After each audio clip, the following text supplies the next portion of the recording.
اچھا میرے بھائیو، ریئل ٹائم اب آپ کی پرچیوں کا سلسلہ شروع کرتے ہیں. کوشش کروں گا کہ ساری پرچیاں کور کروں. ورڈکٹ انشاءاللہ ضرور دے دوں گا. باقی جہاں پہ کوئی تفصیل ریکوائرڈ ہوگی تو آپ کو کوئی لیکچر ریفر کر دوں گا. ظاہر ہے کہ ہر اتوار کو ہر سوال کے جواب میں تفصیلاً نہیں بولا جا سکتا، یہ پاسبل نہیں ہے. اللہ نے کبھی کسی عورت کو پیغمبر کیوں نہیں بنایا؟ یہ سوال کافی دفعہ آیا. اس کے اوپر میری ویڈیو بھی ریکارڈ ہے، آپ دیکھ سکتے ہیں. میں نے تفصیلاً اس کے اوپر گفتگو کی ہوئی ہے.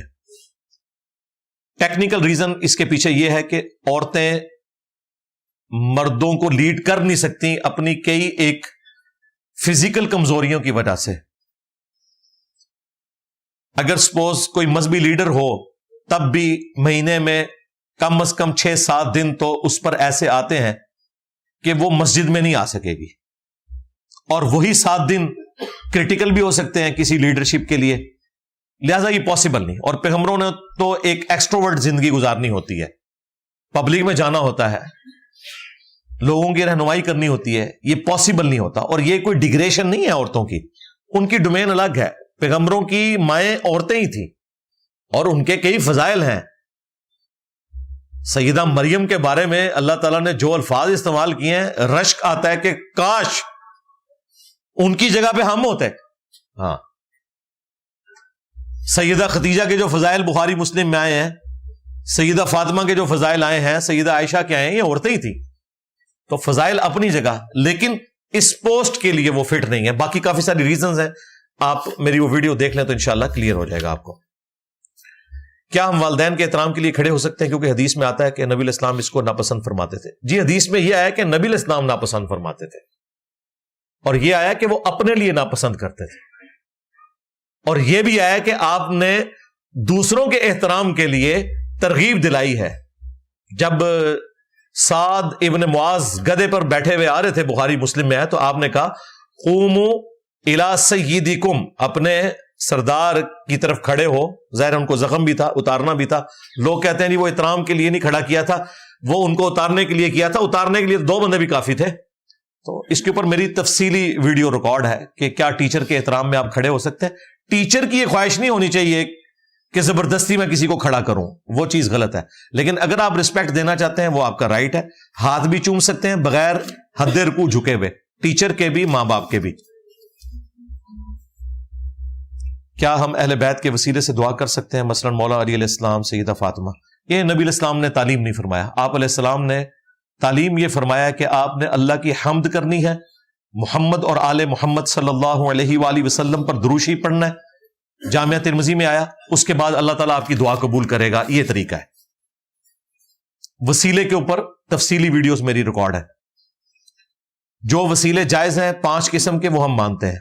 یہ فارم جو ہے یہ ڈیفرنٹ ہے. آپ وہابیوں کو کہتے ہیں ماموں پارٹی، حالانکہ قرآن نے کہا ہے کہ نبی کی بیویاں امت کی مائیں ہیں، وہ پھر ہم سب کے ماموں ہیں. یہ آپ نے ڈیڈکٹ کیا ہے. کاش اگر آپ اس سے آگے بھی رزلٹ نکالتے کہ نبی کی بیویاں امت کی مائیں ہیں، تو پھر نبی امت کے کیا ہوئے؟ باپ. بالکل ہم مانتے ہیں. اور نبی کے بھائی امت کے کیا ہوئے؟ ہاں، تو حضرت علی کو چچا کیوں نہیں کہتی ماموں پارٹی؟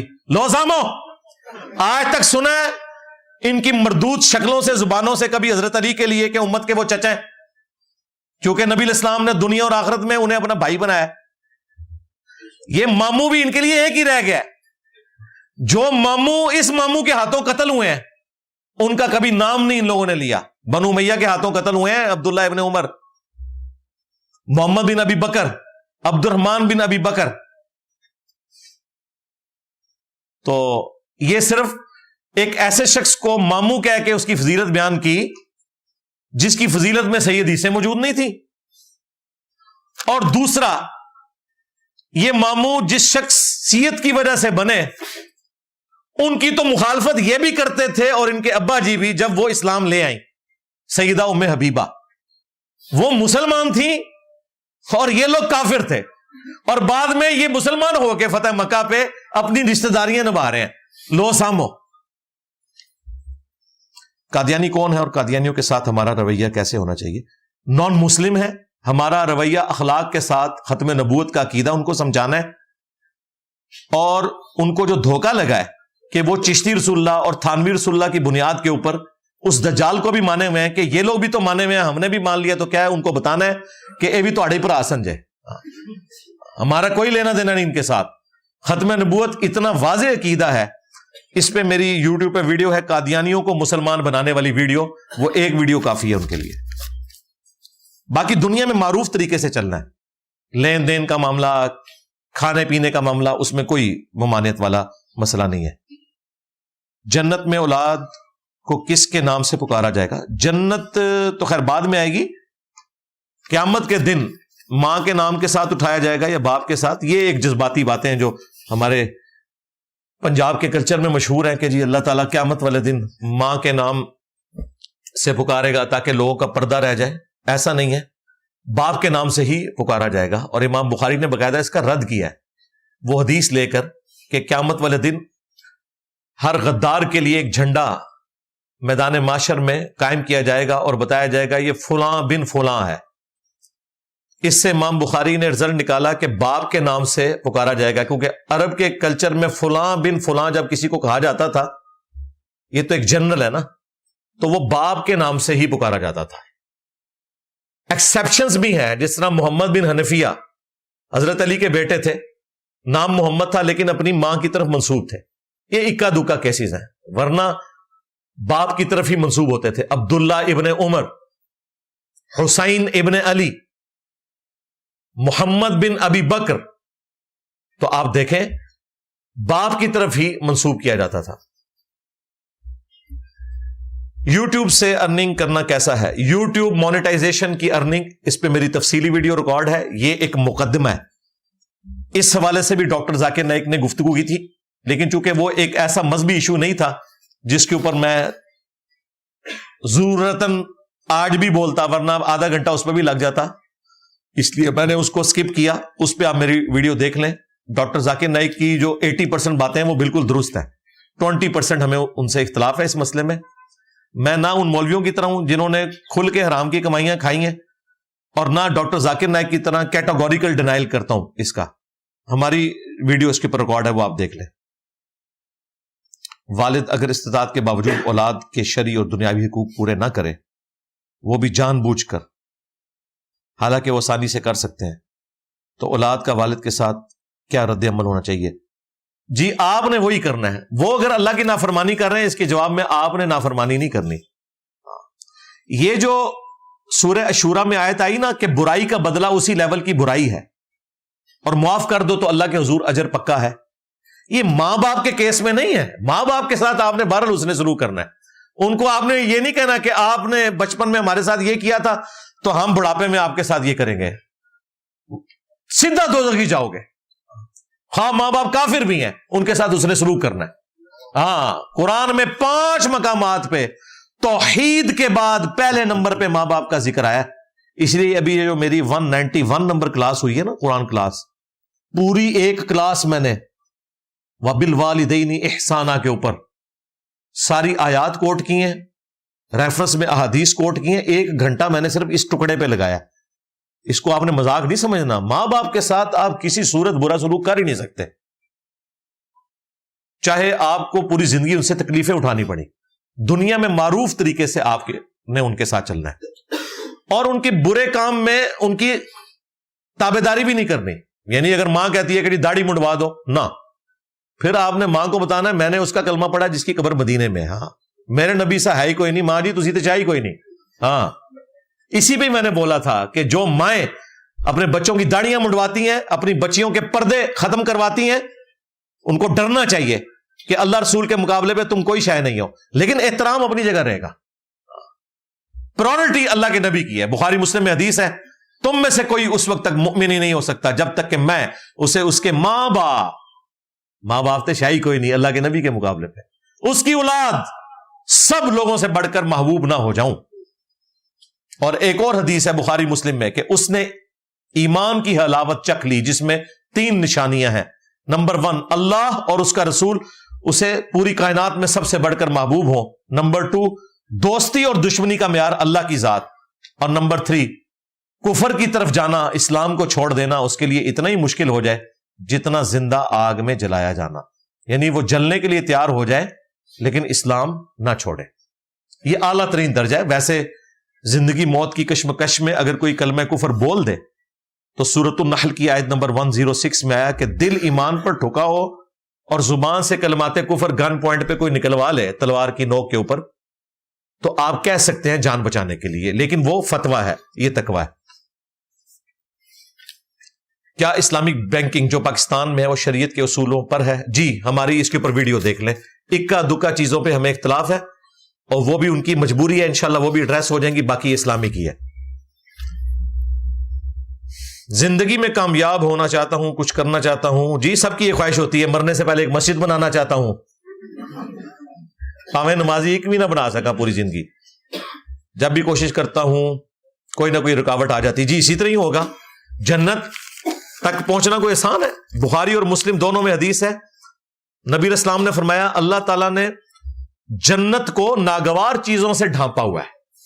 جنت تک پہنچنے کے لیے ہر چیز ناگوار ہے. نمازوں کی مشقت, وضو اور غسل کی مشقت, روزوں کی مشقت, حلال اور حرام میں فرق کرنے کی مشقت, آنکھوں کی حفاظت کی مشقت, کتنی مشقت ہے. اور جہنم یعنی دوزخ کو اللہ نے خوشنما چیزوں سے ڈھانپا ہوا ہے. ہر خوشنما چیز جہنم کی طرف لے جانے والی ہے.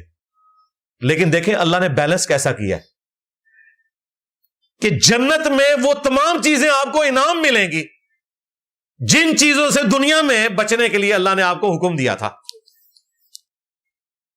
دنیا میں آپ 4 سے زیادہ بیویاں ایک وقت میں نہیں رکھ سکتے. جنت میں ایسی کوئی روک ٹوک نہیں. دنیا میں ریشم حرام ہے. قرآن میں آیا کہ جنتیوں کا لباس ریشم ہوگا.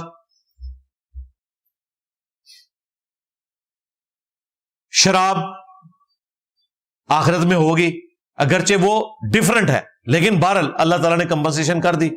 اس لیے دنیا میں روزہ رکھ لیں, انشاءاللہ مرتے ہی افطار ہو جائے گا انشاءاللہ.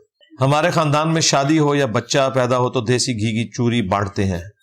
عقیدہ یہ رکھتے ہیں کہ اگر چوری نہ بانٹی تو بزرگ ناراض ہو جائیں گے. او بزرگ آگے میرا نام لے جایا کرو, ڈر جان گے جے. چھڑ دو, یہ پرانی گلا نے.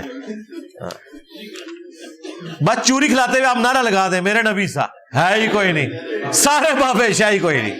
ہاں, آپ صلی اللہ علیہ وآلہ وسلم نے مولا علی کو دوسری شادی کی اجازت کیوں نہیں دی؟ کیا مولا علی ابو جہل کی بیٹی سے شادی کرنا چاہتے تھے؟ جی, نبی علیہ السلام نے فرمایا کہ اللہ کے نبی کی بیٹی اور اللہ کے دشمن کی بیٹی ایک جگہ جمع نہیں ہو سکتی, اور یہ اس زمانے کی بات ہے جب اجازت تھی. بعد میں تو اللہ تعالیٰ نے مسلمانوں پہ بھی پابندی لگا دی کہ کسی مشرکہ عورت کے ساتھ آپ شادی نہیں کر سکتے. دوسرا, سیدنا علی کی یہ فضیلت ہے, انہوں نے تو اس بات کا برا نہیں منایا کہ ان کے عقد میں خاتون جنت تھی. ان کی موجودگی میں اللہ کے نبی نے کہا کہ تمہیں اجازت نہیں کہ اس کی موجودگی میں دوسری شادی کرو. یہ سیدہ فاطمہ کی بھی فضیلت ہے, سیدنا علی کی بھی فضیلت ہے. ان کے لیے اسپیشل پروٹوکول ہے.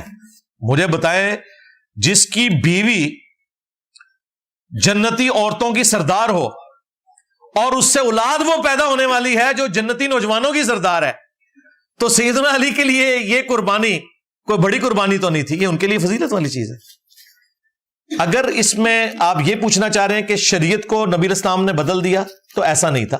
نبی علیہ السلام کو اللہ تعالیٰ نے اجازت دی تھی, وہ اپنے اجتہاد سے کسی بھی شخص کے لیے کوئی فیصلہ فرما سکتے تھے روٹین سے ہٹ کے. یہ جو ڈاکٹر اشرف جلالی نے میرے اوپر تہمت لگائی, یہ ایسے ظالم ہیں بریلویوں کے مولوی, یہ وہابیوں کی اوٹ پٹانگ باتیں سن کے نا وہابیوں کا ہر گند میرے منہ پہ ملنے کی کوشش کرتے ہیں, اس وجہ سے کہ میں ان کے بابوں کے خلاف ہوں. وہ میرا فخر ہے الحمدللہ. لیکن جو چیز قرآن و سنت میں آئی ہے میں اس کا انکاری نہیں ہوں, اہل حدیث بھی انکاری نہیں ہے, لیکن وہابیوں کا مسئلہ یہ ہے کہ اقراری بھی کوئی نہیں ہوتے, اس کی وجہ سے بریلویوں کو موقع ملتا ہے. اگر یہ اقراری ہوتے نا تو آج ان پہ اتنا مشکل وقت نہ آتا. جو حدیثیں میں نبی علیہ السلام کے تبرکات کی بیان کرتا ہوں بخاری مسلم سے, اہل حدیث بھی ان کو مانتے ہیں, بیان کوئی نہیں کرتے. غدیر خون کی حدیث ہمارے سے پہلے کس نے بیان کی تھی؟ مسلم شریف میں نے تو نہیں ڈلوائی تھی آ کے. تو ان کا مسئلہ انکاری ہونا نہیں ہے, ان کا مسئلہ یہی اقراری کوئی نہیں تھے, اس کی وجہ سے وہابیوں کے خلاف موقع ملتا تھا. اور ان کا ہر گند میرے متھے مار دیتے ہیں بریلوی پکڑ کے. پھر میں ان کی مٹی پلید کرتا ہوں کہ ظالمو میرا کیا کسی وابی کے ساتھ لینا دینا یا کسی بابی کے ساتھ لینا دینا. کیوں؟ کیونکہ نہ میں وابی نہ میں بابی، میں ہوں مسلم علمی کتابی. ہم تو مسلم ہیں الحمدللہ، علم اور کتاب کی بنیاد پہ بات کرتے ہیں. تو یہ ہمارے اوپر اس قسم کے الزامات لگاتے تھے کہ بھئی یہ نبی الاسلام کے اختیارات نہیں مانتے. بھئی نبی الاسلام کو اللہ تعالیٰ نے شریعت کے معاملے میں یہ اختیار دے رکھا تھا کہ آپ کسی معاملے میں کوئی حکم صادر فرمائیں، اگر اللہ چاہتا تو اسے انڈورس کر دیتا، اور اگر اللہ کی مرضی کے مطابق وہ حکم نہ ہوتا تو بعد میں اللہ تعالیٰ نبی الاسلام کی اصلاح بھی فرما دیتا تھا. مثلا آپ علیہ السلام نے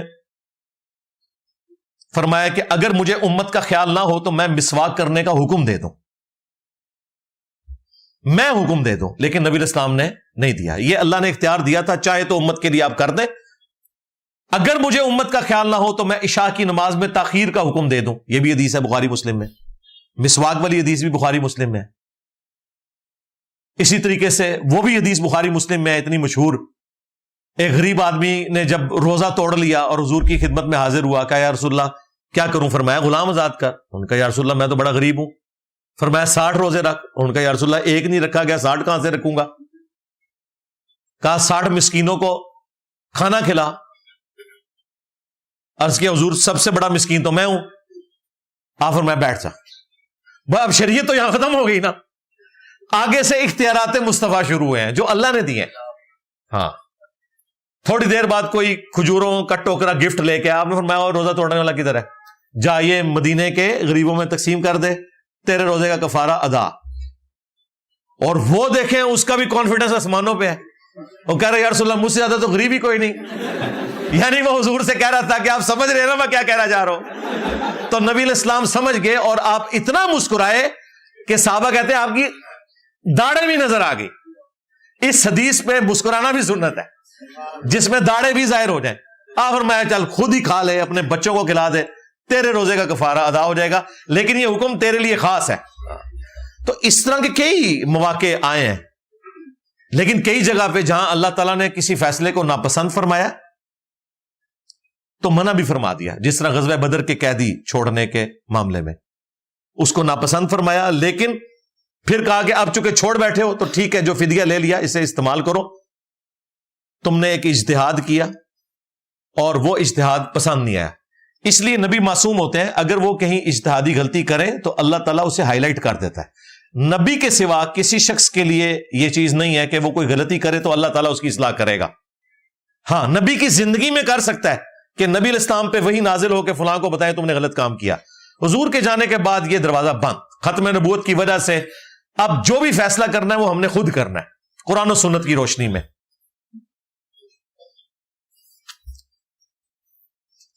کیا ہر نماز کے لیے نیت پڑھنا ضروری ہے؟ ہمارے مولانا صاحب کے بقول جس نماز کا وقت ہو اللہ اکبر پڑھ کر ادا کرو. جی اللہ اکبر سے ہی نماز سٹارٹ کرنی ہوتی ہے. نیت دل کے ارادے کا نام ہے، زبان سے نیت کرنا کسی صحیح حدیث تو چھوڑ دیں، ضعیف حدیث میں بھی نہیں ہے، لیکن نیت کرنا ضروری ہے. بخاری مسلم میں حدیث ہے انما الاعمال بالنیات. ہاں اعمال کا دار و مدار نیتوں پر ہے. یہ نہیں ہے کہ ایک بندہ جو ہے وہ نماز پڑھنے گیا ہے اللہ اکبر کر کے بعد میں سوچ رہا ہے کہ میں فرض نیت کیتے نہیں یا سنتا. اس طرح نہیں ہوگا. نماز شروع کرنے سے پہلے آپ نے اپنا ذہن حاضر کرنا ہے کہ آپ کون سے وقت کی نماز پڑھنے جا رہے ہیں، وہی آپ کی نیت ہے. حضرت موسیٰ علیہ السلام کی قوم کو کیسا جنت کا پھل ملتا تھا جس سے انسان کا دل بھر گیا. اسی جنت کے نام پر ہمیں اسلام سکھایا جاتا ہے، اور یہ کیسا جنت کا انعام تھا جس کے مل جانے کے بعد پھر سے کسی قوم پر عذاب آ جاتا ہے. اس کی وجہ یہ کہ دنیا میں اللہ نے اس کے لیے آزمائش رکھ دی ان کے لیے، اور دوسرا جنت میں بوریت اس لیے نہیں ہے کہ جنت میں تو کوئی ایک پھل ہے ہی نہیں ہے نا، وہ تو ہزاروں اقسام کے پھل ہیں. اگر کسی کو ایک چیز پسند نہیں ہو دوسری کھا لے.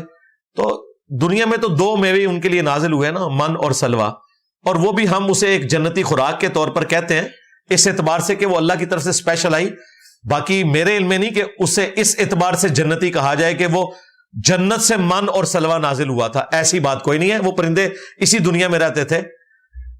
اگر وہ جنت کے پرندے ہوتے ایگزیکٹلی تو ان پرندوں کو پھر موت نہ آتی. جنت کو تو موت نہیں ہے.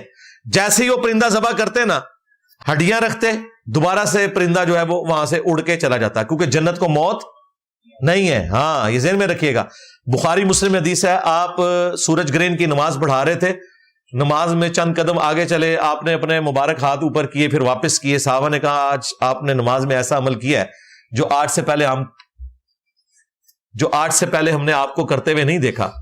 تو آپ علیہ السلام نے فرمایا اللہ تعالیٰ نے مجھے جنت دکھائی 7 آسمانوں کے اوپر, میں نے ارادہ کیا وہاں سے انگوروں کا ایک خوشہ تمہارے لیے توڑ لوں, اور اگر میں توڑ لیتا تم ہمیشہ اسے کھاتے رہتے, ختم ہی نہ ہوتا. پھر میں نے اسے ترک کر دیا کہ اللہ نے اس پہ پردہ رکھا ہے. لہذا یہ بات بھی درست نہیں ہے کہ وہ من اور سلوا, یعنی سلوا وہ پرندے تھے اور من وہ شبنم جو شکر بن جاتی تھی, یہ کوئی جنت سے نازل ہوئی تھی. یہ ہمارے علم میں نہیں ہے.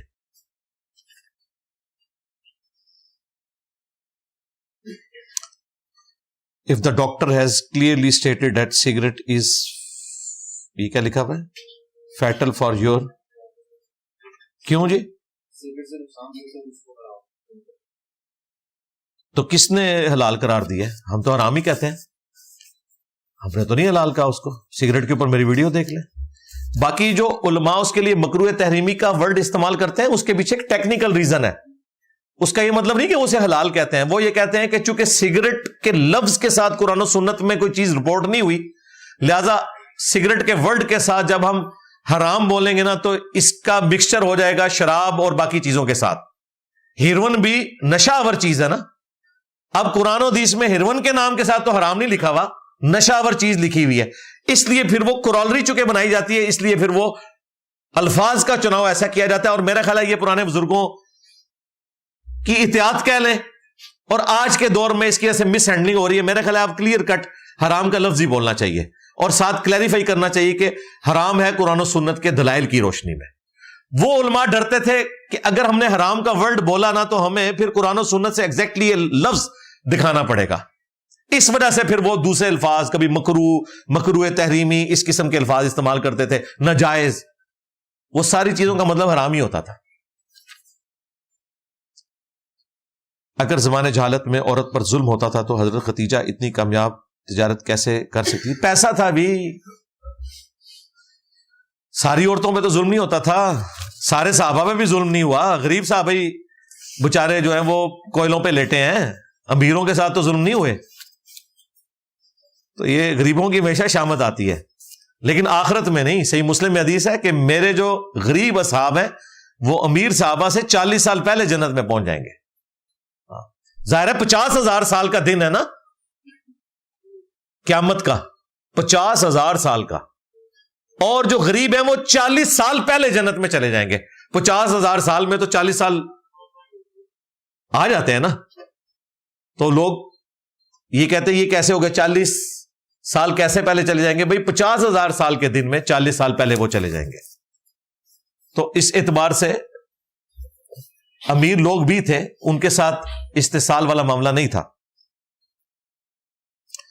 پیری مریدی کا نظام صرف پاک و ہند میں ہی کیوں پروان چڑھا؟ یہاں ذرا زمین زیادہ زرخیز تھی, ادروائز گاند ساری جگہ ہے صوفیت کا. یہ نہ سمجھیے گا آپ, افریقہ میں بھی صوفیت چھائی ہوئی ہے, عراق میں بھی, سارے بابے عراق میں دبے ہوئے ہیں جناب, جا کے دیکھیں سارے سلسلوں کے. پوری دنیا میں گند پھیلا ہے. یہ سوٹ کرتا تھا نا حکمرانوں کو کہ چپ کر کے یہ اپنے خانقاہوں میں بیٹھے رہے, ہمیں ننگا ناچنے دیں, ہمیں نہ یہ چھیڑیں. کیا سوشل میڈیا کی کمائی جائز ہے؟ یوٹیوب کی مانیٹائزیشن کے اوپر ویڈیو دیکھ لیں. اگر امام دوسری رکعت میں تشہد بھول جائے تو تیسری رکعت میں شامل ہونے والے کیا امام کے ساتھ آخر میں 2 سجدے کریں؟ کیوں نہیں کریں گے بھائی؟ جب تک امام اپنی نماز مکمل کر کے فارغ نہیں ہوتا, آپ اپنی بقیہ کی نماز شروع ہی نہیں کر سکتے.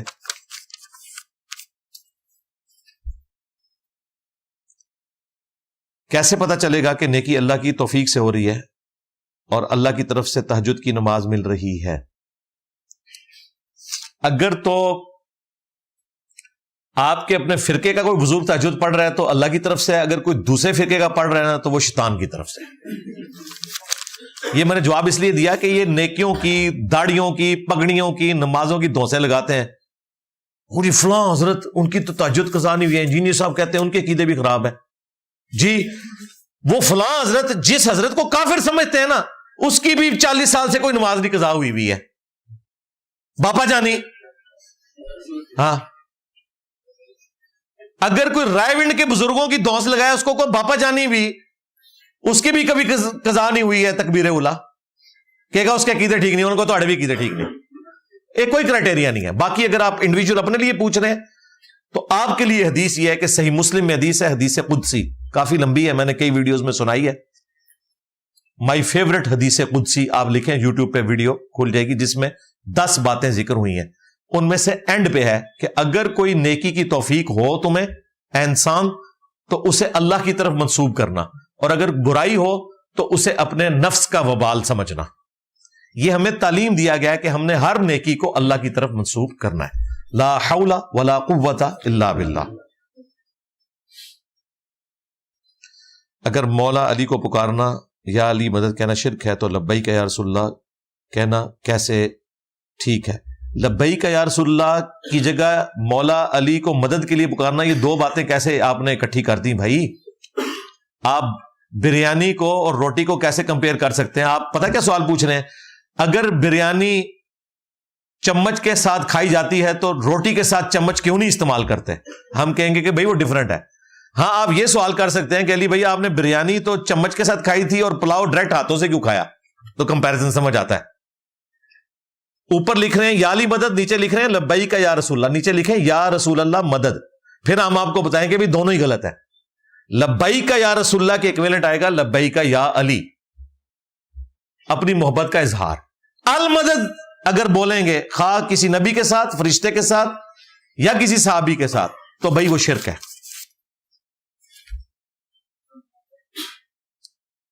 اور یا تو آپ کافر کو بھی کہہ سکتے ہیں. لو جی نویں گل لے جاؤ. سورۃ الاعراف میں، سورہ ہود میں حضرت شعیب علیہ السلام کی قوم پہ جب عذاب آتا ہے تو اینڈ پہ وہ عذاب دیکھنے کے بعد مڑ کے اپنی قوم کی طرف دیکھتے ہیں جو اللہ کے عذاب میں ہلاک ہو چکے ہوتے ہیں، تو کیا لفظ استعمال کرتے ہیں؟ یا قومی، اے میری قوم، میں نے تو بڑی کوشش کی تھی کہ تمہاری اصلاح کروں لیکن تم خود ہی گمراہی کے اوپر اڑے ہوئے تھے. یعنی وہ اپنی قوم کو مرنے کے بعد یا کہہ کے پکار رہے تھے، وہ مدد کے لیے نہیں پکار رہے تھے، افسوس کا اظہار کر رہے تھے. لہذا قرآن سے یا ثابت ہوتا ہے کسی بھی فوت شدہ کے لیے اگر آپ نے محبت کے جذبے میں اسے پکارنا ہے تو لبیک کہہ کے پکار رہے ہیں، اور اگر آپ نے اس کی نٹوریس چیز ہائی لائٹ کرنی ہے جس طرح حضرت شعیب علیہ السلام نے کی تو وہ بھی کر سکتے ہیں.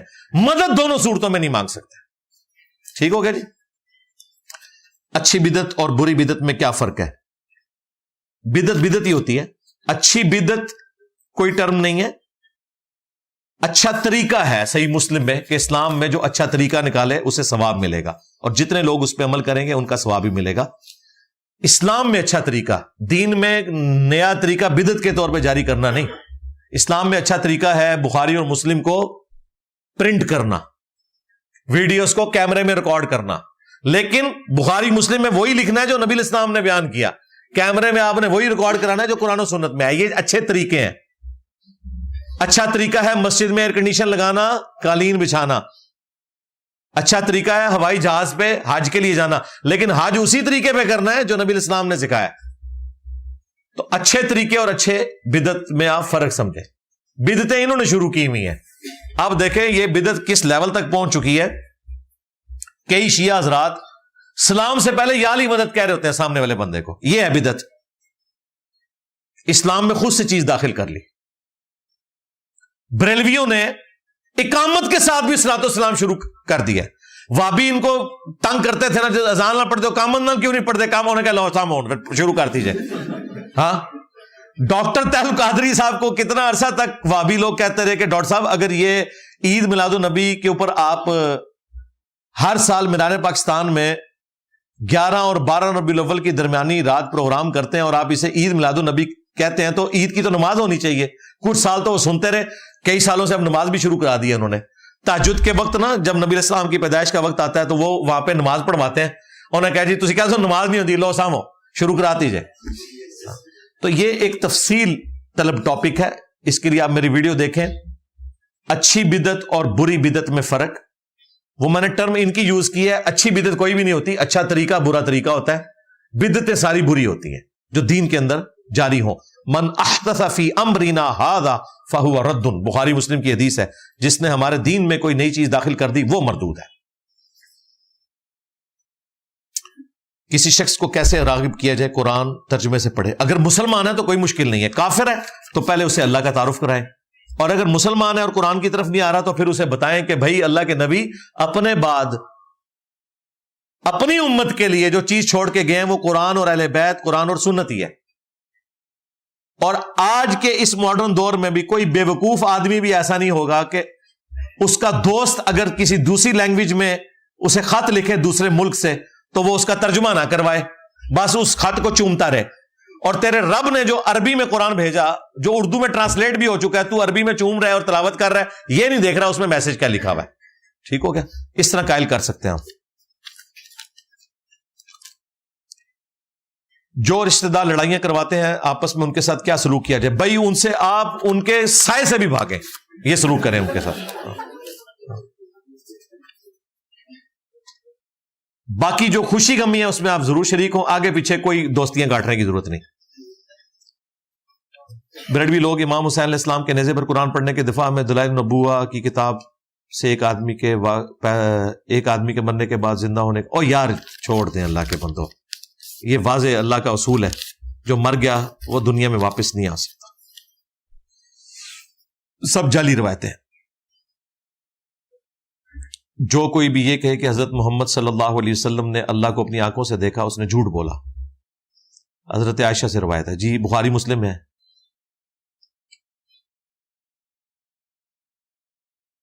یہ کیا آگے لکھا ہے؟ وہی کہتے ہیں کہ یہ کس نے، وہ انہوں نے تو نہیں کہا، وہ بولنا تھا، میرے کے لینا دینا.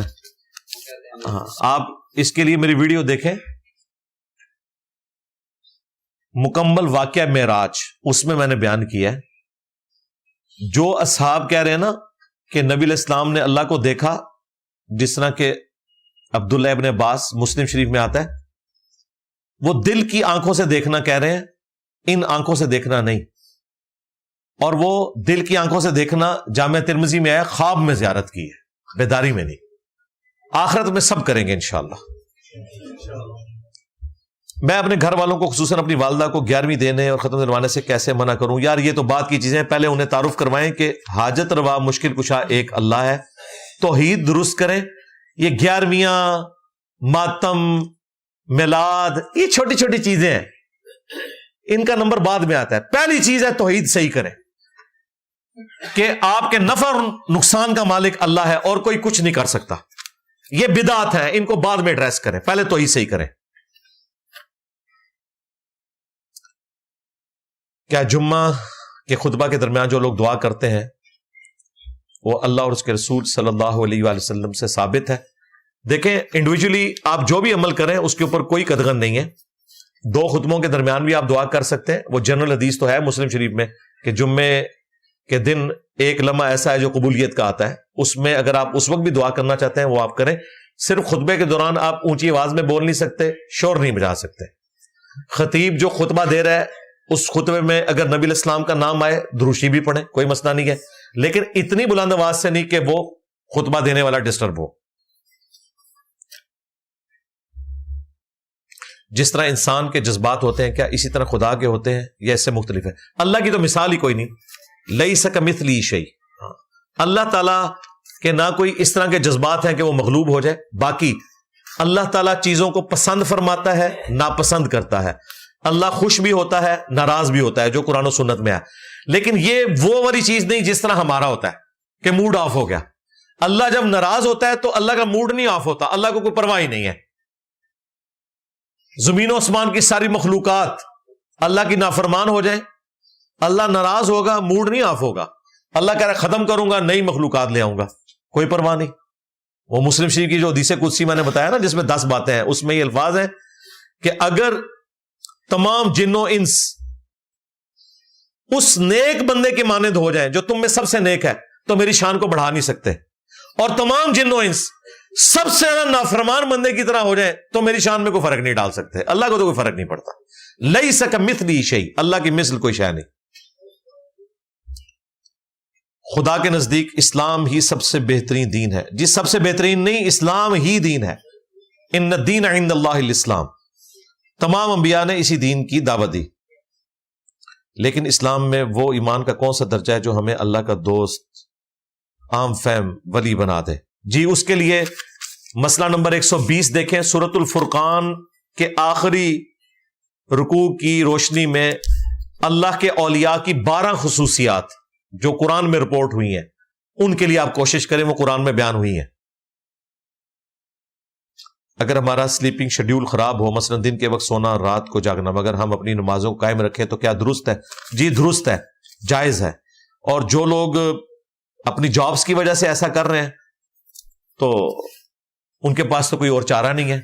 باقی میڈیکلی یہ کوئی اچھی چیز نہیں ہے ان دا لانگ ٹرم، شرعی طور پر کوئی بات نہیں، اس میں نمازیں قضا نہیں ہونی چاہیے۔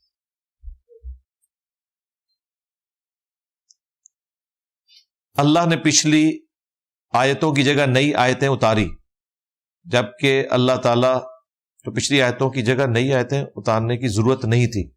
جی اس کو آپ یوں سمجھیں کہ اللہ تعالیٰ نے مختلف اوقات میں شریعت کے وہ قوانین نافذ کیے جو اس وقت کی ضرورت تھے۔ شراب ڈائریکٹ حرام نہیں کی، پہلے کہا کہ نماز کی حالت میں آپ نے نہیں جانا جب آپ نشے کی کیفیت میں ہو، آگے پیچھے نشہ کرتے رہے، سٹیپ وائز کیا، اور اینڈ پہ جا کے اسے حرام کر دیا۔ تو اس اعتبار سے آپ اسے دیکھیں کہ مختلف اوقات کے لیے مختلف شیڈیول دیا گیا۔ آج کی ڈیٹ میں ساری چیزیں فائنلائز ہو چکی ہوئی ہیں۔ اللہ تعالیٰ چاہتا تو پہلے دن بھی کر سکتا تھا۔ سود کی مذمت 2 ہجری سے شروع ہوئی ہے، اور فائنل اعلان جو ہے وہ فتح مکہ کے موقع پر ہوا ہے، بلکہ اگر آپ صحیح معنوں میں دیکھیں تو وہ ہوا ہے جا کے پھر حجۃ الوداع کے 10 ہجری کے خطبے میں۔ تو گریجولی چیزیں ہوئی ہیں، آج کی ڈیٹ میں پہلے دن سے ہی ہیں ہر مسلمان کے لیے۔ تو ناسخ و منسوخ کے اوپر میری الگ سے ویڈیو ریکارڈ ہے، وہ آپ دیکھ لیں۔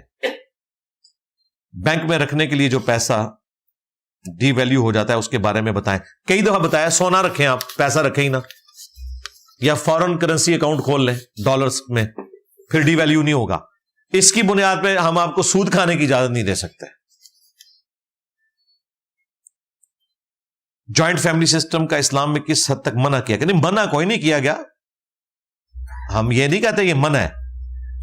اس اعتبار سے پریفریبل یہ ہے کہ الگ فیملی ہو، لیکن ظاہر ہے غربت کی وجہ سے یہ پاسبل ہی نہیں ہے کہ ہر کوئی اس طریقے سے کر سکے۔ اگلے زمانوں میں تو ضروریات بھی بڑی کم تھی نا، تو کام چل جاتا تھا۔ اگر ایک بیوی ساس سسر کے ساتھ نہیں رہنا چاہتی اور اپنے شوہر سے الگ رہنے کی ڈیمانڈ کرتی ہے تو کیا اس کا حق ہے؟ جی حق ہے، اور اگر خامد افورڈ کر سکتا ہے تو وہ اسے پورا کرے، لیکن پورا کرنے کے بعد اس نے ماں باپ کو گلنے سڑنے کے لیے نہیں چھوڑ دینا، ماں باپ کے پاس اس نے آنا ہے۔ ہمارے آفس میں بھی ایک بندہ تھا، اس کے ماں باپ وبال بنے ہوئے تھے اس کی بیوی کے لیے، تو پہلے تو اس نے ایسا مکان کرائے پہ لیا جس کے 2 پورشن تھے، ایک پورشن میں خود رہتا تھا، ایک میں ماں باپ کو رکھا، پھر بھی ان کے شر سے نہیں بچ سکے۔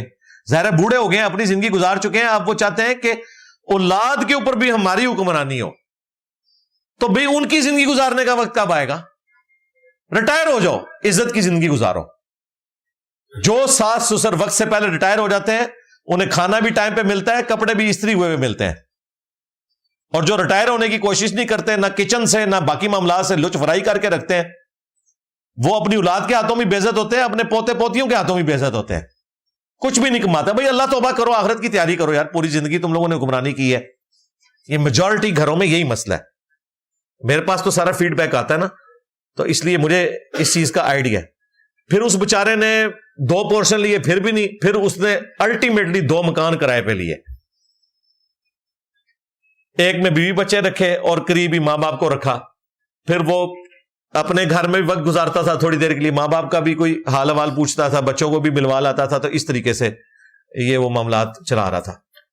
تو مرد نے اپنے ماں باپ کا خیال ضرور رکھنا ہے، مکان علیحدہ کرنے کا مطلب نہیں کہ ماں باپ کو آپ نے گلنے سڑنے کے لیے چھوڑ دینا، وہ آپ سے پوچھو گے۔ فجر اور عصر کے فرض پڑھنے کے بعد کیا ہم کوئی سجدہ نہیں کر سکتے ہیں؟ جی سجدہ بھی کر سکتے ہیں، نفلی نماز بھی پڑھ سکتے ہیں، کوئی ممانعت نہیں ہے۔ اس کے اوپر میری تفصیلی ویڈیو ریکارڈ ہے، بخاری میں حدیث موجود ہے، نبی علیہ السلام کی ظہر کی بعد والی 2 سنتیں رہ گئی تھی تو آپ نے عصر کے بعد پڑھی، اور اس کے بعد پھر آپ پوری زندگی 2 رکعتیں عصر کے بعد پڑھتے تھے۔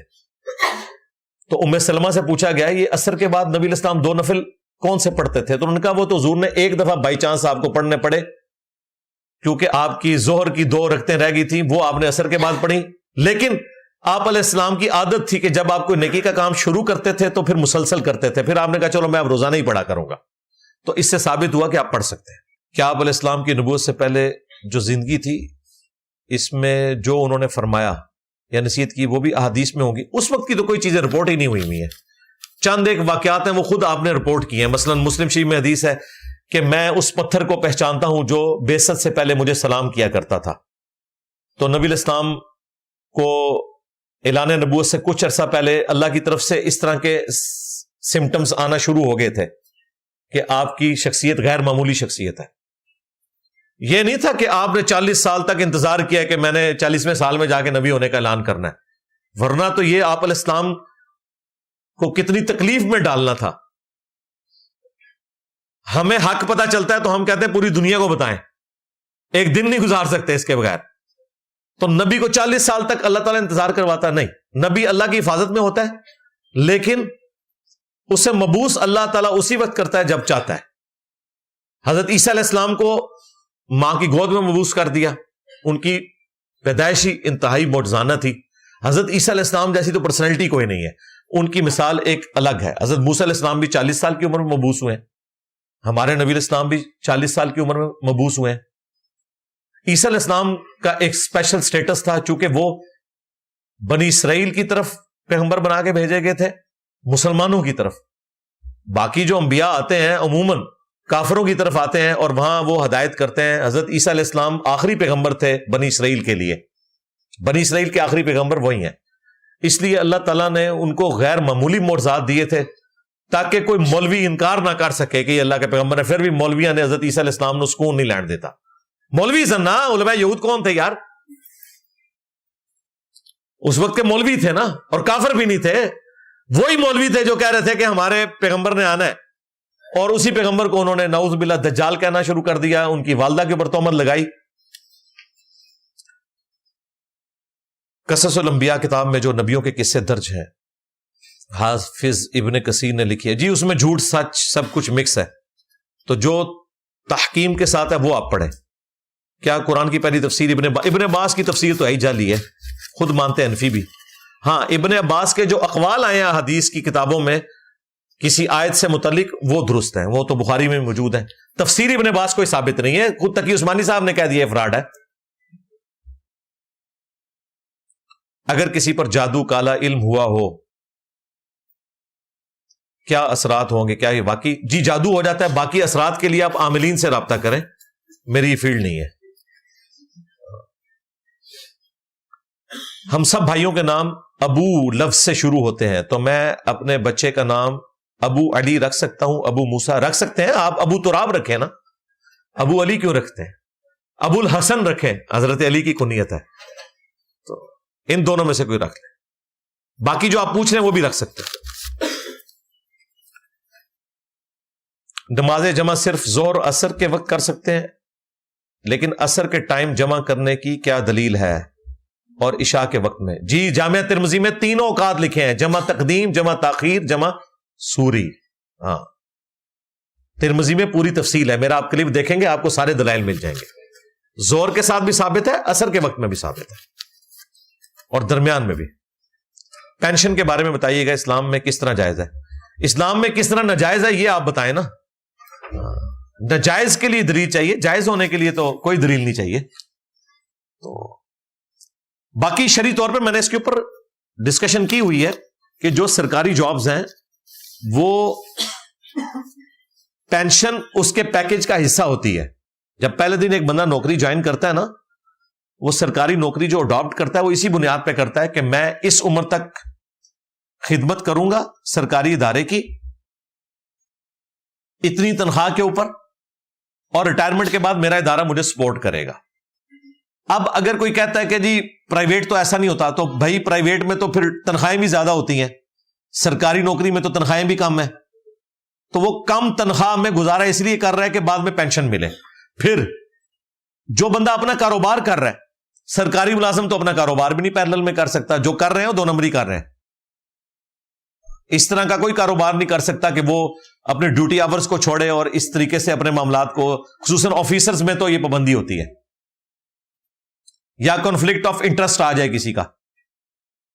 کئی اداروں میں ایسا ہوتا ہے کہ وہ پرائیویٹ کوئی کام انہوں نے لینا ہوتا ہے, وہ اپنی وہ کمپنی کھول لیتے ہیں اور پھر دگنے پیسوں پہ سرکاری چیزیں جو ہے کرتے ہیں.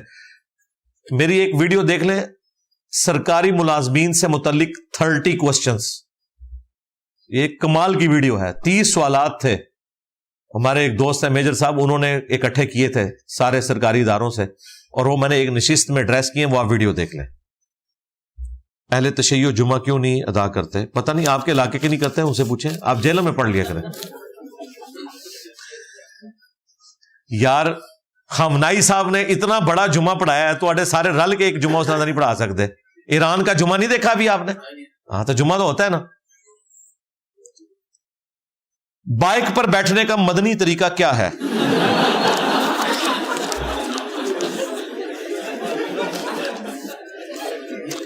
یار یہ شیطانی طریقہ ہے, اور کیا ہے. اس کی وجہ یہ ہے کہ کسی کے دماغ میں کوئی بات نہیں بھی تب بھی وہ ڈالتے ہیں, اور وہ جو الفاظ کا چنایا جس طریقے سے باپا جانی نے کیا ہوا ہے نا, چپک کرنا بیٹھے, اور یہ وہ آپ وہ دیکھ لیں, ویڈیو تو دیکھ لیں اگر آپ نے طریقہ وہی سیکھنا ہے تو. اگر کسی بھی مسجد میں نماز پڑھانے والے سے دل ہی مطمئن نہ ہو اور وہ شخص اچھا بھی نہ ہو, بھائی آپ جو مرضی کر لیں, نماز ہو جائے گی. بنو امیہ کے حکمرانوں سے برے نہیں ہیں نہ ہمارے امام مسجد, نہ ان کے کرتوت. ان کے پیچھے اہل البیت نے نمازیں پڑھی ہیں. مروان جمعے کا خطبہ دے رہا ہے مسند ابی یعلا میں صحیح سند سے, امام حسین علیہ السلام سامنے بیٹھے ہوئے ہیں, اور وہ کہہ رہے ہیں اہل بیت جو ہے ملعون ہے, نعوذ باللہ. اور امام حسین کہہ رہے ہیں ملعون تو ہے جس کے باپ کے اوپر اللہ کے نبی نے لعنت کی تھی. لیکن نماز ادھر ہی پڑھی ہے انہوں نے. اور تو اور چھوڑ دیں, حسن ابن علی کا جنازہ مروان نے پڑھایا, حالانکہ حضرت حسین نے خود پڑھانا تھا. امام حسن زہر جب ان کو دیا گیا تو کچھ عرصہ وہ زندہ رہے, کافی تکلیف میں. تو انہوں نے کہا کہ بھائی میں نے آپ کا جنازہ پڑھانا. انہوں نے کہا ٹھیک ہے تم ہی پڑھا لینا, لیکن اگر حکمرانوں نے کوئی اختلاف کیا تو پھر تم پیچھے ہٹ جانا, کیونکہ اسلام میں تو حاکم نے پڑھانا ہوتا ہے. لیکن وہ حاکم وہ تھے کہ جنہوں نے ظلم کیا ہوا تھا اہل بیت, تو ظاہر وہ ایک بنو امیہ بنو ہاشم کا اختلاف تو بہت بڑا ہو چکا تھا نا. تو امام حسین نے کوشش کی کہ میں جنازہ پڑھاؤں, لیکن مروان نے کہا جی میں حکمران ہوں. پھر امام حسین پیچھے ہٹ کے کہا ٹھیک ہے, قانون آئین کو فالو کیا جائے گا. تو آئین تو یہی ہے, تو نمازیں پڑھ لیں. شیخ البانی اور شیخ زبیر علی زئی نے جن احادیث میں اختلاف کیا ہے ان کے حوالے سے کوئی مستند کتاب بتا دیں. خود شیخ زبیر صاحب نے جو انوار الصحیفہ لکھی ہے نا, جس میں انہوں نے سنن اربع کے اوپر حکم لگائے ہیں, اس میں انہوں نے سنن ابی داؤد, ترمذی, نسائی, ابن ماجہ چاروں کی ضعیف حدیثیں ایک جگہ جمع کی ہیں. اس کا PDF 2-3 MB کا ہماری ویب سائٹ پہ رکھا ہے. اس میں جب وہ ضعیف کا حکم لگاتے ہیں نا, تو جن احادیث کو شیخ البانی نے صحیح کہا ہوا ہے اور شیخ زبیر صاحب نے ضعیف کہا ہوا ہے, اس کے ساتھ انہوں نے گول دائرہ لگا دیا ہوا ہے اور سٹارٹ میں بتا دیا ہے. تو وہ فرق اس میں لکھا ہوا ہے. باقی آپ فالو کریں بخاری مسلم کو, باقی روایتیں تو بہت تھوڑے اختلاف ہے. احناف رفع الیدین کے ترک کرنے کی جو احادیث سے استدلال کرتے ہیں مختصر بیان کر دیں. ایڈا سوکھ ہے, مختصر بیان کر دیں.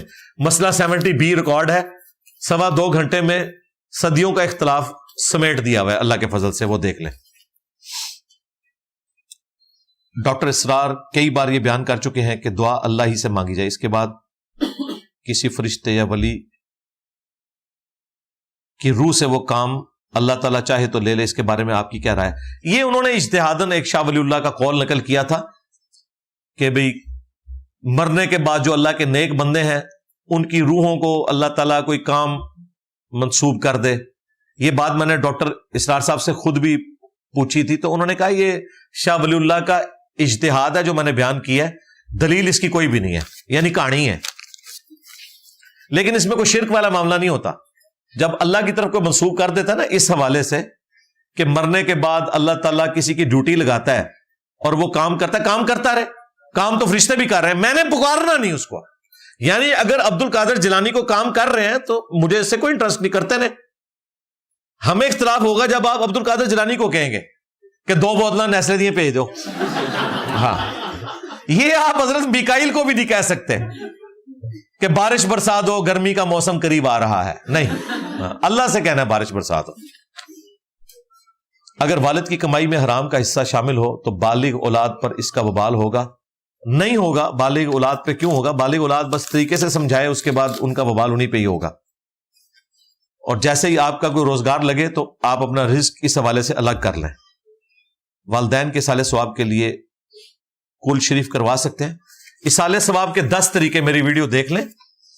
صدقہ اور خیرات کر سکتے ہیں ماں باپ کی طرف سے، کسی غریب بچے کی تعلیم کا خرچہ اٹھائیں، ماں باپ کے لیے دعائے مغفرت کریں، اور کافی سارے ذریعے. کیا نابالغ سے شادی ہو سکتی ہے؟ شادی نہیں، نکاح ہو سکتا ہے، رخصتی نہیں ہو سکتی جب تک وہ بالغ نہ ہو.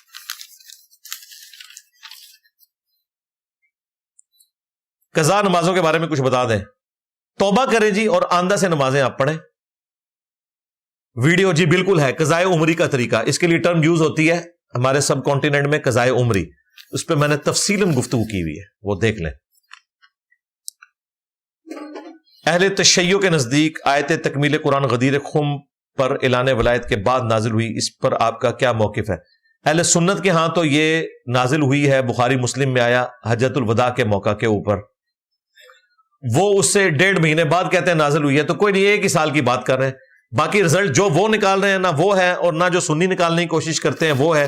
رزلٹ وہ ہے جو قرآن و سنت میں لکھا ہوا ہے.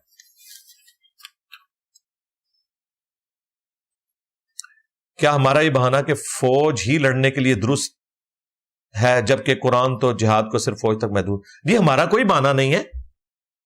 ہم نے آپ کو قرآن و سنت کی روشنی میں جہاد اور قتال کا صحیح حکم بتایا. باقی جو آپ کہہ رہے ہیں نا ہماری بھی ذمہ داری ہے، تو وہ تو جہاد کے لیے کہیں نہیں جا رہے، وہ آپ کو پتہ ہے جہاں گئے ہوئے ہیں. پھر کہتے ہیں علی بھائی پھر مڑ مڑ کے چوبے مار دینے. کیا کوئی ایسی حدیث ہے جس میں آپ علیہ السلام نے فرمایا ہو کہ میری قبر کو عید کا نہ بنانا؟ جی ابو داؤد میں حدیث ہے، میری قبر پر میلہ نہ لگانا. تم دنیا کے کسی بھی حصے میں درود پڑھو گے، اللہ تمہارا درود مجھ تک پہنچا دے گا. اللہم صلی علی محمد وعلی آل محمد. یہ ہے، اس پر میلہ نہ لگانا، عیدگاہ نہ بنانا. یہ عیدگاہ تو ہم اردو میں ترجمہ کرتے ہیں، عید اس میں جو عربی میں ہے نا عید کا لفظ، وہ ہے کہ جہاں بار بار کوئی کام کیا جاتا ہو، یا عید بھی کہتے ہیں بار بار لوٹ کر آنے والا دن. اچھا بعض لوگوں نے وہ تراویح سے 20 تراویح نکالی ہے نا، تو عید سے انہوں نے نکالا ہے کہ میری قبر کو عید نہ بنانا کہ بھئی سال بعد آؤ، روزانہ ہی آیا کرنا. وہ اور بہت طور پہ، حالانکہ اس میں آگے الفاظ ہے تم دنیا کے کسی بھی حصے میں درود پڑھو گے مجھ تک پہنچ جائے گا. یعنی میری قبر پہ میلہ نہ لگانا درود پڑھنے کے لیے، درود میرے تک پہنچتا رہے گا. قبر پہ آنے کی ضرورت نہیں ہے کہ کوئی یہ مشقت اٹھائے کہ میں قبر پہ ہی جا کے درود پڑھوں تو پہنچے گا. درود شریف پہ میں نے اس ربیع الاول کے اندر تفصیلاً گفتگو کی ہے، آپ وہ ویڈیو دیکھ لیں. درود شریف کے 40 مسائل کے نام سے. فوت شدہ بزرگ ہو سکتا ہے ایسی خرافات نہ کرتے ہوں جو ان کے مریدین یا کتابوں میں ہے، ہم ان کے متعلق بدگمان ہو سکتے ہیں؟ آپ بدگمان ہیں، ہمیں تو یقین ہے کہ انہوں نے سب کچھ کیا. ہاں ان کی لیگیسی ہے. اگر یہ کرائٹیریا آپ نے جنرل رکھنا ہے تو ٹھیک ہے، پھر آپ کہیں غلام احمد قادیانی نے بھی کوئی دعویٰ نبوت نہیں کیا، یہ سب لوگوں نے ان کی طرف غلط باتیں منسوب کر دی ہیں. اس طرح ہو سکتا ہے بھائی؟ یہ تماشا لگایا ہوا ہے انہوں نے صرف بھاگنے کے لیے. باقی اگر کوئی صحابہ اور اہل بیت کی طرف غلط بات منسوب کرتا ہے، ادھر ہم ضرور کہتے ہیں کہ ان کا ہم دفاع کریں گے، یہ باتیں غلط ہیں، وہ ٹھیک تھے. کیوں؟ ان کے پیچھے اللہ کھڑا ہوا ہے. ان کے بابوں کے پیچھے تو اللہ کھڑا ہی نہیں ہے، انہوں نے تو خود دین کا جنازہ نکالا ہے. اور جو ان کا تعارف ہے کتابیں وہ گستاخانہ ہے. تو 2 ہی آپشن ہو سکتے ہیں، یا یہ فراڈیے تھے یا یہ ہے ہی نہیں تھے. تیسرا جو آپشن ہے نا کہ یہ ہے تھے اور بڑے صحیح تھے، اس کی دلیل قرآن و سنت سے دینی ہوگی. اور اگر آپ کو پھر بھی نہ سمجھ آئے تو بریلویوں سے کہیں کہ آپ حکیم الامت اشرف تھانوی کو کیوں نہیں مانتے، ایڈی لمبی زبان کھول کے گال کڈن گے. کیوں؟ وہ حکیم الامت نہیں ہے. ہو سکتا ہے ان کی طرف غلط بات منسوب ہوگی ہوئے. تو آپ ادھر ہی چیک کر لیں. بریلویوں کے بزرگوں کو دیوبندی نہیں مانتے، دیوبندیوں کو بریلوی نہیں مانتے. ہم کہتے ہیں دونوں ٹھیک کرتے ہو. رات کو سورہ سجدہ پڑھتا ہوں روزانہ، لیکن سجدہ نہیں کرتا کیونکہ دعا نہیں آتی. تو دعا آپ ضروری نہیں وہ والی آپ نے دعا کرنی ہے، سجدہ کرنا ہے، اس میں سبحان ربی الاعلیٰ پڑھے، کوئی مسئلہ نہیں. لوگ اکثر کہتے ہیں کہ جمعے کے دن نئے کپڑے پہننے سے ثواب ملتا ہے اور اس کا حساب بھی نہیں ہوگا. نہیں، اس طرح کی کوئی صحیح روایت نہیں ہے. باقی جمعے والے دن صاف کپڑے پہننے چاہیے، یہ تو سنت ہے. ادب اور احترام ہر بندے کے لیے ضروری ہے، تو آپ اولیاء کرام کا ادب کیوں نہیں کرتے؟ بھئی جس نے آپ کو یہ بات سکھائی ہے نا، وہ خود اولیاء کا ادب کوئی نہیں کرتے. یہ راگ کون الاپ رہا ہے؟ بریلوی. ان کو کہ آپ اشرف تھانوی صاحب کا ادب کیوں نہیں کرتے؟ کہنا گستاخ ہے. تھوڑے بابا بھی گستاخ نے. مسئلہ تو ہمیں یہ ہے، پہلے ان کا ولی ہونا ثابت کرو. مجھے بتائیں، ایک عورت ایک مرد کے عقد میں نہیں آئی ہے، وہ مرد کسی بھی عورت کو کہہ سکتا ہے کہ جی تم خامد کے حقوق کیوں نہیں پوری کرتے؟ وہ آگے سے عورت کہے گی کہ بھائی میں تیری بیوی نہیں ہوں، نہ تیرا میرا کوئی نکاح ہے. تو بھائی پہلے نکاح ثابت ہوگا، پھر خامد کے حقوق ثابت ہوں گے. پہلے یہ ولی ثابت ہوں گے تو پھر ان کے حقوق ثابت ہوں گے. گستاخوں کو ہم ولی کیسے مان لیں؟ یہی تو آپ نے ہمیں سکھایا تھا کہ گستاخ ولی نہیں ہو سکتا. لیکن ان کو کیا پتا تھا وہ گستاخ صرف وابیوں کے ہوں گے. اپنے گھر کھورا نکل آیا، ان مصیبت پہ گئی ہے. یا پہلے تسی سارے گستاخاں لے فتوے واپس لو، انہوں نے ولی ڈکلیئر کرو، پھر اگئے ٹورانگے سی. تو یہ میں بات کافی دفعہ کلیئر کر چکا ہوں کہ ہم تو مانتے ہی نہیں نا ان کو ولی جنہوں نے نبی کے ساتھ دشمنی کی ہے. ہمارے ولی تو وہ ہیں جو صحابہ اور اہل بیت ہیں یا ان کے طریقے پہ چلنے والے. یہ دیکھیں ہم کتنا احترام کر رہے ہیں. امام بخاری امام مسلم کو میں نے ٹیبل پہ سجایا ہوا ہے، ان کی کتابوں کو. خود آئیں گے تو سر پہ بٹھائیں گے. اور جو بابے اپنی عبادت کرواتے رہے، اپنے ناموں کے کلمے پڑھواتے رہے، شرک پھیلا کے گئے، ان کو میں ولی کیسے مان لوں؟ ایک حدیث میں ہے کہ میں اپنی امت پر گمراہ اماموں کا خون دیکھتا ہوں. کیا خوف گمراہ اماموں کا؟ واللہ عالم جی، میرے علم میں نہیں اس طرح کے الفاظ کے ساتھ کوئی روایت. باقی یہ ہے بخاری مسلم میں کہ میں نے اپنی امت کے واعظین کو دوزخ کی آگ میں کولو کے گدے کی طرح اپنی انتڑیوں کے گرد چکر لگاتے ہوئے دیکھا ہے، کیونکہ وہ جو دنیا میں واز کرتے تھے خود اس پہ عمل نہیں کرتے تھے. یہ ہے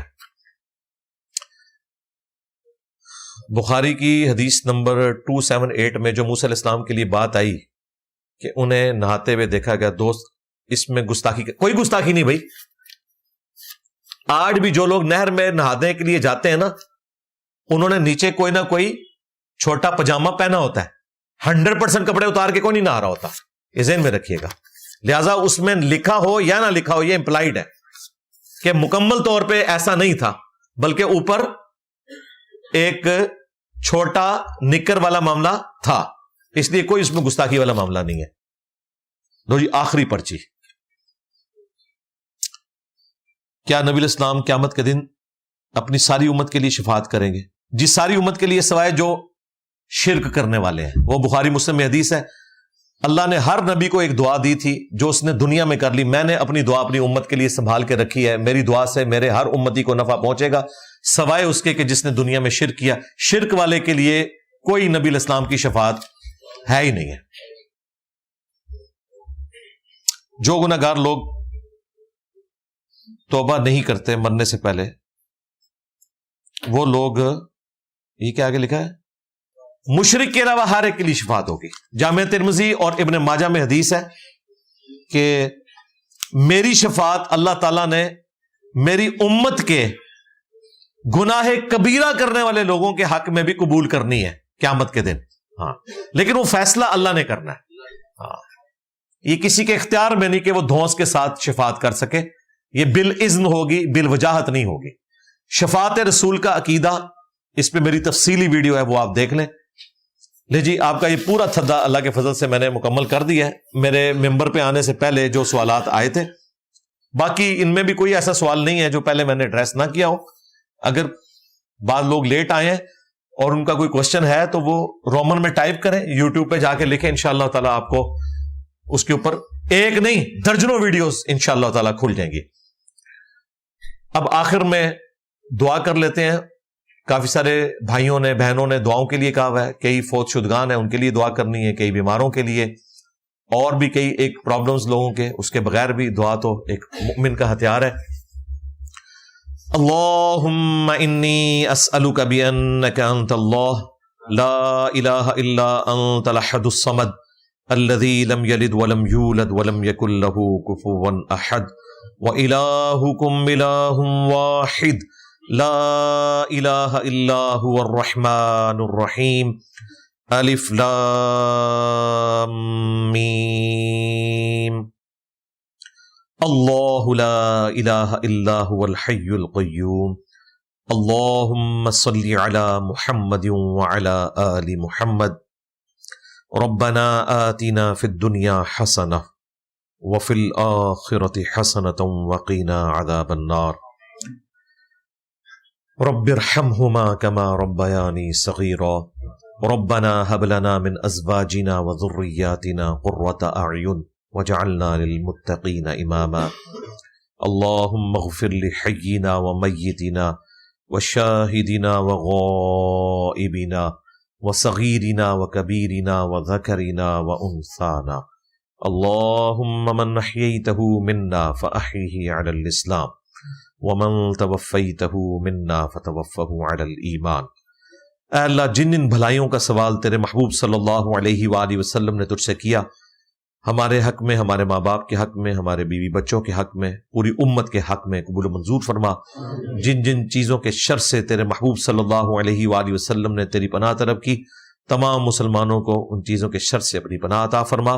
اے اللہ فلسطین کے مسلمان, کشمیر کے مسلمان, انڈیا کے, چائنا کے, یمن میں, عراق میں, شام میں, افغانستان میں, جہاں کہیں بھی کسب پرسی کی زندگی گزار رہے ہیں, غیب سے ان کی عزت آبرو جان و مال کی حفاظت فرما. جن جن مسلمانوں نے دعاؤں کے لیے کہا, اے اللہ تمام کی نیک دلی جائز دعائیں قبول فرما. حاضرین کے جو چھوٹے بڑے رشتہ دار فوت ہو چکے مغفرت فرما, جو بیمار ہیں انہیں شفا عطا فرما, جو زندہ ہیں انہیں موت سے پہلے اپنی قبر و آخرت کی تیاری کرنے کی توفیق عطا فرما. اور یہ تمام دعائیں تمام مسلمانوں کے حق میں قبول و منظور فرما. ہمارے ملک پاکستان کی خیر فرما, پورے عالم اسلام کی خیر فرما, اندرونی اور بیرونی خطرات سے محفوظ فرما. سبحان ربک رب العزت عما یصفون وسلام علی المرسلین والحمد للہ رب العالمین وصلی اللہ علی النبی الکریم وعلی آلہ واصحابہ اجمعین الی یوم الدین.